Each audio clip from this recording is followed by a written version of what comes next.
અરવલ્લી જિલ્લામાં સાધુનો વેશ ધારણ કરી લોકો સાથે છેતરપિંડી કરતા 2 શખ્સોને એસઓજીએ ઝડપી પાડ્યા છે। પોલીસને બાતમી મળી હતી કે 2 ઈસમો ગાડીમાં આવી રહ્યા છે, જે ચોક્કસ બાતમીના આધારે 2 ઈસમને પોલીસના હાથે લાગી ગયા હતા।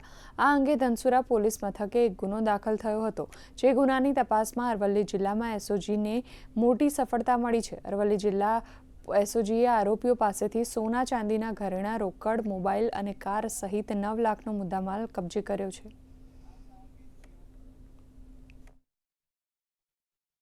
બંને આરોપીઓ છે એ ગામે ગામ પોતાની ગાડી લઈને જાય અને ત્યાં લોકોને એમના ઉપર જે દુઃખ છે એને દૂર કરવા માટે લાલચ ને એવું બધું આપે, બરાબર। એના સોના ચાંદીના દાગીના અને રોકડ રકમ પડાવી લેતા હતા।